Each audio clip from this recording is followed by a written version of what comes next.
Bonjour à tous, j'espère que vous allez bien. On se retrouve donc au mois de décembre pour le journal de pouce du mois d'octobre. J'ai un peu forcé sur le maquillage là.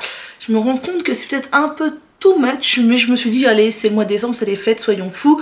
J'ose avec vous ce que je n'ose jamais en temps normal dans ma vie réelle.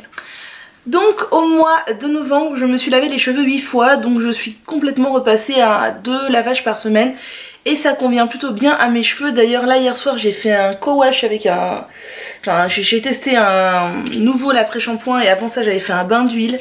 Et mes cheveux sont d'une douceur, mais sincèrement je les ai rarement eu aussi doux. C'est juste bluffant, je n'ai même pas mis de leave-in. C'est pour vous dire, c'est hyper rare. Donc je vais vous dire tout de suite ce que j'ai fait à mes cheveux durant ce mois de novembre. Tout d'abord il faut savoir qu'au mois de novembre j'ai coupé, et oui, coupé un petit peu. J'ai coupé 6 cm de cheveux, juste les pointes, avec mon Créaclip toute seule. Alors c'était pas hyper pratique, la prochaine fois j'essaierai de le faire avec quelqu'un, mais c'est vrai que tout seul c'est pas super simple. J'ai coupé 6 cm parce que mes pointes étaient devenues ingérables. Elles étaient tellement sèches que je n'arrivais plus du tout à les réhydrater.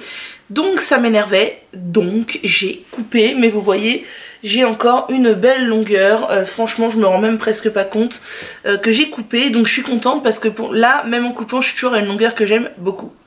Début novembre, j'ai commencé le mois par un masque avec une chantilly de karité que je me suis fabriqué moi-même, histoire de bien réhydrater mes cheveux perles.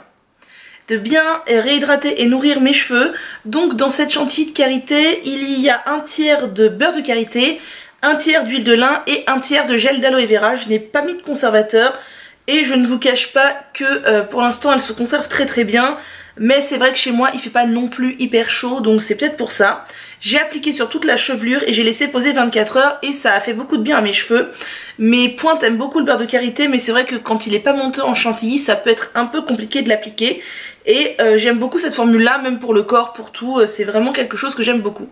J'ai lavé ce bain d'huile, donc cette chantilly de karité, avec un combo, le shampoing Sweetie de chez Pachamama et que j'aime beaucoup, mais qui me procure parfois un peu de démangeaison, donc c'est peut-être qu'il est fortement dosé en sodium cocosulfate, faudrait que j'aille voir.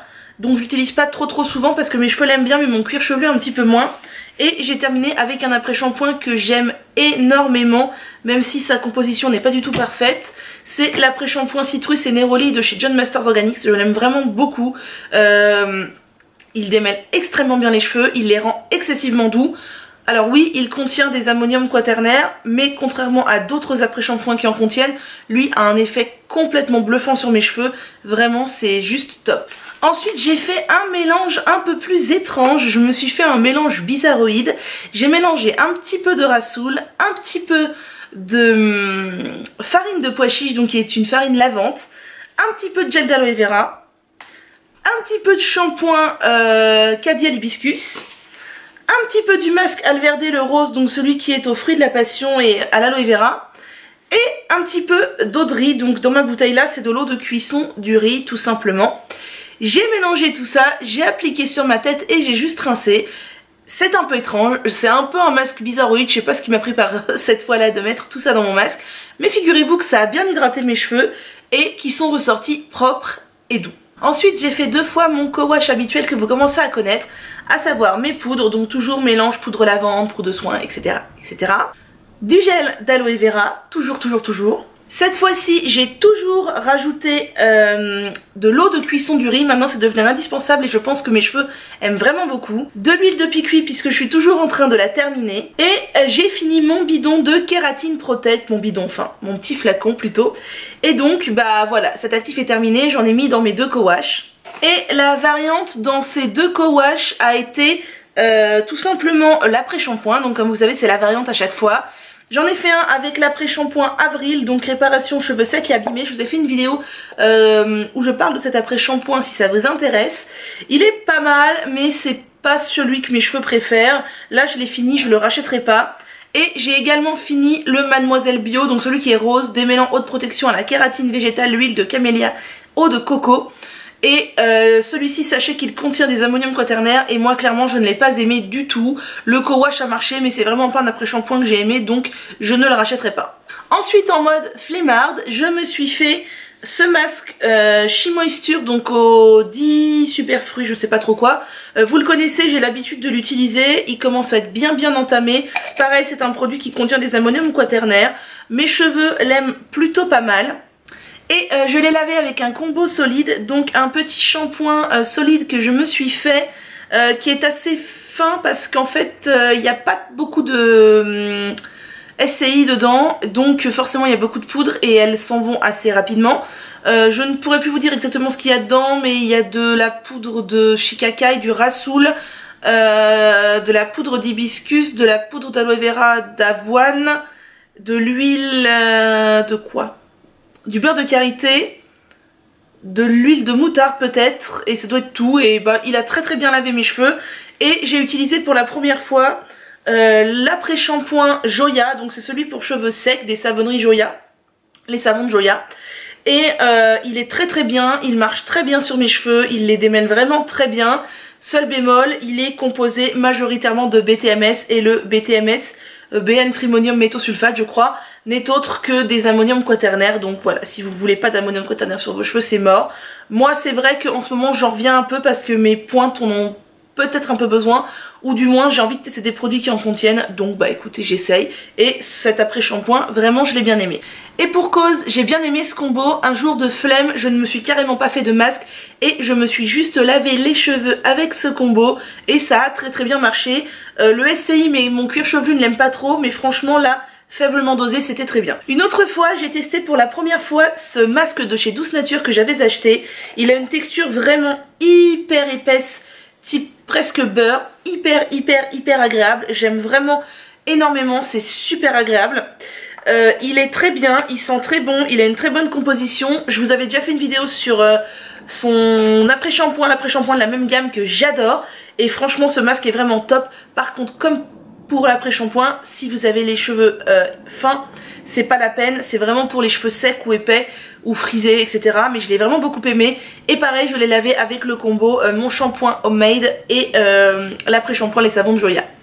Mon dernier masque du mois d'octobre a été un bain d'huile. J'ai mélangé ces deux huiles, donc l'huile Cadi purifiante et l'huile Cadi revitalisante, qui vous voyez sont presque au bout. En plus ce sont les anciens packaging, ça fait très longtemps que je les ai.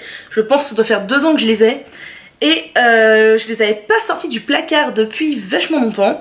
Et c'est ma web copine Lorraine de la chaîne, ou plutôt du blog Lorraine in the Air, qui en a reparlé. Ça m'a donné envie de réessayer. Et j'avais oublié à quel point j'adore ces huiles. J'adore les huiles Cadi.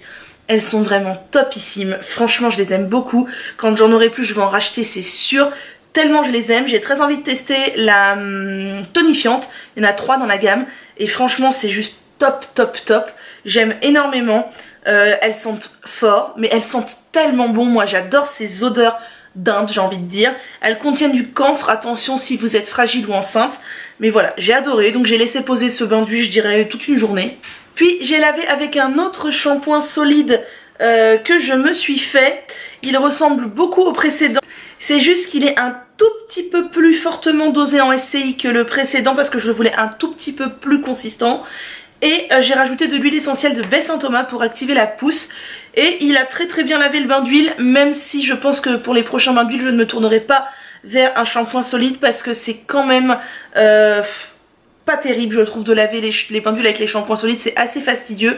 J'ai des shampoings liquides, autant les utiliser pour ça, d'autant plus que mes shampoings liquides restent au placard en ce moment vu que je ne les utilise pas du tout à part le Cadi à l'hibiscus. Donc j'ai lavé avec ça et j'ai ressorti mon ami le Citrus Neroli de chez JMO que j'aime vraiment beaucoup et je suis pas la seule, je sais qu'on est plusieurs à l'adorer. C'est vrai qu'il coûte assez cher mais je l'utilise jamais en co-wash, toujours juste en après shampoing comme ça quand j'en ai besoin et il est top. Ce mois-ci, j'ai pris le pli de toujours me faire un petit rinçage au vinaigre de cidre pour bien refermer les écailles des cheveux.